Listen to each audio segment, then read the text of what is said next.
스캡틱스 시간입니다. 전 세계에 일어나고 있는 과학적으로는 설명이 불가능한 초자연적 현상이나 그 실체가 불분명한 것들에 대해서 알아보는 주제를 다루고 있습니다. 이번 주제는요, 제 유튜브의 구독자분들 중에 이제 장충동 대중목욕탕 살인사건에 대해서 다뤄달라라는 요청이 있었어요. 그래서 이것에 대한 조사를 하던 도중에 흥미로운 부분이 생겨서요, 이번 주제로 정하게 됐습니다. 우선은 사건의 내용부터 알아보고 자세한 얘기를 해볼게요. 이 사건은 1985년에 일어났다고 합니다. 당시에 우리나라는요, 대중목욕탕이 많이 있었던 때예요, 그 당시가. 왜냐하면 집에 샤워 시설이 그렇게 갖춰져 있지가 않았었기 때문에 이 시기에 대중목욕탕은 많은 사람들이 찾을 수밖에 없었고요. 특히나 주말이면은 가족 단위의 손님들이 몰렸기 때문에 대중목욕탕은 그 당시에 아주 큰 사업거리 중에 하나였었다고 합니다. 보통 목욕탕은요, 아침 6시에 문을 열고요. 저녁 8시쯤에 영업 종료하는 게 이제 보통의 경우인데, 이날 금요일 저녁은요, 상당히 비가 많이 왔었다고 합니다. 약 300mm 이상의 폭우가 쏟아졌기 때문에 목욕탕을 찾는 손님이 없었겠죠. 그래서 이 주인 김 씨는요, 평소보다 30분 일찍 문을 닫고 퇴근할 준비를 하고 있었다고 합니다. 그러던 도중에 이제 막 뒷정리를 하고 있는데 손님 한 명이 목욕탕으로 들어오는 거예요. 그런데 이 사람이 상당히 특이한 외형을 하고 있었다고 합니다. 이 손님은 빨간 우산을 들고 빨간색 우의 차림을 하고 있었고, 감기 몸살에 걸린 것처럼 입술이 새파랗게 질려서 떨고 있었다고 합니다. 여자였대요. 이 여성은 문을 닫으려고 하는 목욕탕 주인에게 목욕을 금방 하고 빨리 나오겠다, 제발 들어가게 해달라라는 부탁을 했어요. 그러자 이 목욕탕 주인은 김 씨는 하는 수 없이 잠깐 영업을 조금 더 할 수밖에 없었죠. 하지만 금방 나온다고 했던 이 여성의 말과는 다르게 1시간이 지나도 나올 생각을 하지 않는 겁니다. 나올 기미가 보이지 않자 김 씨는 여탕 앞으로 가서 문을 두드리며 이제 나와달라, 정리를 해야 된다라는 말을 했지만 목욕탕 안에서는 아무런 기척이 들리지가 않는 거예요. 그래서 결국 고민을 하다가 문을 열고 여탕 안으로 들어갔습니다. 그 순간 이 목욕탕 주인 김 씨는요, 탕 속에서 온몸이 칼에 의해 난도질된 상태로 눈도 감지 못한 채 목욕탕의 주인 쪽을 바라보며 죽어있는 여성의 시신을 보게 됩니다. 이 여성이 죽은 거예요. 목욕탕 주인은 재빨리 경찰에 신고를 했고요. 조사가 시작됐지만 탕 속에는요, 탕 속 외에는 목욕탕 입구서부터 아무런 혈흔이 없었습니다. 목욕탕 안에도 혈흔이 없었어요. 탕 속 안에만 피가 있었던 겁니다. 그리고 피해자가 누군가와 다툰 흔적도 없었고, 살해 흉기로 추정되는 칼도 현장에서는 찾을 수가 없었다고 그래요. 그러자 유일한 목격자가 되는 이 목욕탕 주인 김 씨가 유력 용의자로 떠오르게 되겠죠. 그래서 조사를 받았지만 살해 동기나 아무런 단서를 찾을 수가 없었기 때문에 결국 무죄로 풀려나게 됐어요. 무혐의로 풀려나게 되었고, 현장을 목격했던 후유증으로 목욕탕을 결국 처분하게 되면서 다른 지역으로 이사를 가게 되었고요. 결국 경찰은 이 사건에 대해서 특정 용의자를 가려내지 못한 채 이 사건이 미제 사건으로 남게 되었다고 합니다. 사건 개요는 여기까지예요. 굉장히 짧습니다. 저는 이 사건을 조사하면서 의문이 좀 생겼습니다. 장충동 대중목욕탕 피살 사건이라는 것은 어쩌면 실체가 없을지도 모른다라는 생각이 들었던 건데요. 지금부터는요, 오로지 저의 의견만을 말할 것이고요. 그 과정에서 모순이 되거나 미처 놓쳤던 부분이 있을 수가 있습니다. 여러분의 생각과 저의 생각이 얼마든지 다를 수 있기 때문에 감안을 해주시고요. 다른 의견이 있으시면 이 영상에 코멘트를 달아주시면 감사하겠습니다. 이 사건을 조사해보고 나서 들었던 의문점은요, 첫 번째로 이게 실제 있었던 사건이라면은 정확한 사건의 날짜와 시간이 있어야 되는데요. 이것은 인터넷에서 현재 찾을 수가 없습니다.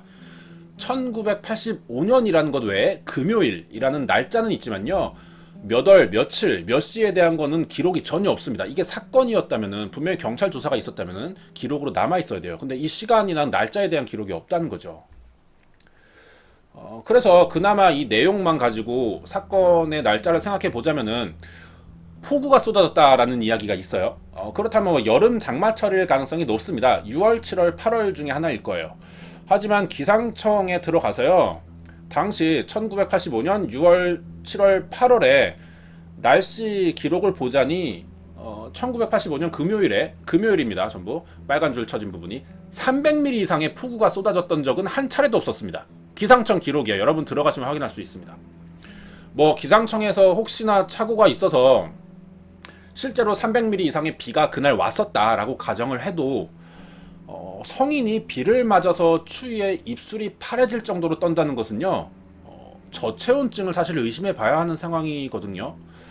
그래서 목욕탕에 들어가서 뜨거운 물에 몸을 좀 녹이려고 했다라는 것은 어떻게든 가능한 일이기는 합니다. 하지만 분명히 이 여성은 우산을 들고 있었고 우위를 입고 있었습니다. 비에 대비가 돼 있는 복장이었다는 거죠. 그런데 저체온증에 걸린다. 이것은 상식적으로 납득하기가 좀 힘들죠. 뭔가 다른 이유가 있을 것 같아요. 자, 그러면 다음으로 넘어가 보겠습니다. 사건 개요에서 언급됐었던 목욕탕 주인과 피해 여성의 행동에 관한 부분이에요. 목욕탕 주인은 7시 30분쯤 문을 닫으려고 준비를 한다라는 말이 있었어요. 여기서 목욕탕의 마감 시간 동안에 벌어질 일들을 예상을 해보겠습니다. 청소를 해야 되겠고, 뭐 물건 정리도 해야 됐고요. 탕에 받아놓은 물을 빼야 되는 시간도 필요합니다. 그리고 그날 손님을 받으면서 벌었던 돈을 정산하기도 해야 돼요. 이것을 30분 전에 한다는 것은 상식적이지가 못해 보입니다. 저는 영업이라는 걸 해본 적은 없지만 애초에 장마로 손님이 없는 것을 주인은 알고 있었는데도 고작 30분 정도 일찍 문을 닫는다는 게 보통 사람의 판단으로는 할 수 없다, 이런 생각이 들지는 않을 거라는 생각이 들고요. 만약 이때 손님이 온다고 해도 목욕물은 이미 빠져버린 후가 되기 때문에, 빼버린 후가 되기 때문에 아마 손님은 목욕을 할 수는 없을 거라는 생각이 들어요. 그렇다면 피해 여성은 목욕탕에 들어올 때부터 누군가의 칼에 찔려서 들어왔을 가능성을 한번 생각해 봐야겠습니다. 이 상태로라면은 피해 여성은 탕 안에서 사망할 수가 없습니다. 다음은 사체에서 발견된 상처들이에요. 칼에 찔려서 여러 차례 난도질을 당했고 사망했다면은 출혈이 엄청났을 거예요, 그 사람은. 그런데 현장에 흉기는 또 정작 없습니다. 이것이 의문사를 당해서 미제 사건이 되었다라는 핵심적인 부분인데, 목욕탕에 들어올 때부터 이 여성의 입술이 파랗게 질려 있었고 부들부들 떨고 있었다라는 것에서 이미 칼에 찔린 상태일 수도 있습니다. 그럴 가능성도 있어요. 하지만 논리적으로 따져보면은 이것도 모순이 된다는 걸 알 수가 있습니다. 이미 칼에 찔린 상태지만 목욕탕에 들어올 정도는 되는 사람입니다. 걸을 수가 있어요. 그렇다면은 이 칼에 난도질에 당했지는 했지만 이게 치명상은 아니었다는 거예요. 아마 이 여성은 탕 속에서 과다출혈로 사망했을 거예요. 그러다니 탕 속 외에는 아무런 혈흔이 없다는 거죠. 이 사진처럼 입구에서부터 피가 떨어져 있어야 되는데 목욕탕 입구나 여탕의 입구나 탕까지 걸어가는 곳에 혈흔이 전혀 없었다는 겁니다. 이게 앞뒤가 맞지 않는다는 거죠. 과다출혈이 될 정도의 상처라면요, 피가 뚝뚝 떨어져 있어야 되는 게 정상이에요. 하지만 이러한 설명은 없습니다, 사건 개요에. 그렇다면 또 남은 거 하나는 피해자가 자살했을 가능성이 있죠. 어떤 심경의 변화로 인해서 목숨을 끊어야겠고 마지막으로 목욕을 하고 난 뒤에 자살하겠다, 뭐 이런 것도 충분히 납득은 가능한데, 그러자니 현장에는 또 흉기가 없다는 거죠. 그렇기 때문에 이것도 불가능하다는 겁니다.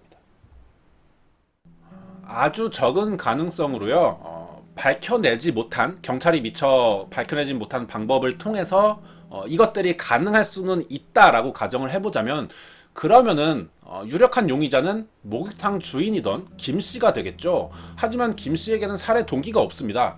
뭐 경찰 조사에서 밝혀지지 못한 살해 동기가 혹시나 있었다고 하더라도 자신의 일터에서 살인을 한다는 것은 너무나 무모한 짓이기도 하고, 범인으로서 가질 수 있는 최소한의 유리함조차도 포기하는 거잖아요. 자신의 가게에서 살인을 저지른다는 게. 미제 사건의 경우에 이렇게 수사 과정에서 다음 상황에 대한 단서나 예측이 불가능해지는 경우가 있습니다.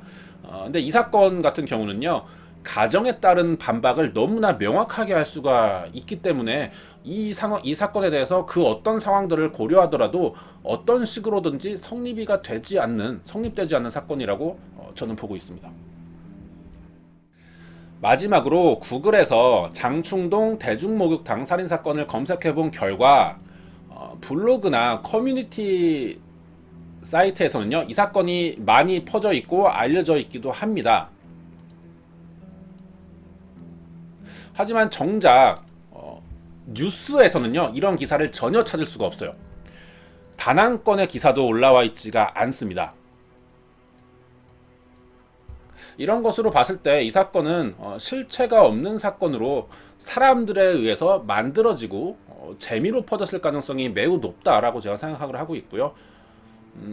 뭐 이것 외에도 빨간 우산, 뭐 빨간 우이라는 것이 거의 볼 수 없는 색깔의 옷차림이거든요. 더군다나 1985년도에 이런 차림의 사람이 비 오는 날 목욕탕 안에 들어왔다는 것과 목욕탕 주인이 시신을 발견했을 때 자신을 바라보며 눈을 뜨고 죽어 있었다. 뭐 이런 표현들이 사실은 소설에서나 볼 법한 그런 드라마틱한 공포를 주기 위한 설정들이라고 생각이 들고요. 범죄 추리 소설에서나 볼 법한 표현들이라는 거죠. 문학에서는 이것을 클리셰라고 하거든요. 너무나 좀 그럴듯해 보이는 듯한 이런 표현이라는 느낌이 상당히 많이 듭니다. 이러한 이유들로 인해서 저는 이 장충동 대중목욕탕 살인 사건이라는 것은 그 실체가 명확하지 않고 사람들에 의해서 재미를 위해 공포 괴담의 형식으로 꾸며진 소설이라고 저는 판단을 하고 있습니다. 제가 틀렸을 수도 있어요. 제가 맞기를 바랍니다. 미제 사건이란 있으면 안 되니까. 하지만 이건 어디까지나 저의 생각이고, 혹시나 만약 이 사건에 대해 신문 기사를 본 적이 있다거나 뉴스를 보신 분 또는 이 사건에 대해 알고 있는 분이 계시다면은 이 영상을 보신 후에 댓글로 추천과 정보들을 좀 알려주시면 감사하겠습니다. 자, 여기까지가 1985년 장충동에서 일어났다라고 하는 대중목욕탕 살인 사건이었습니다.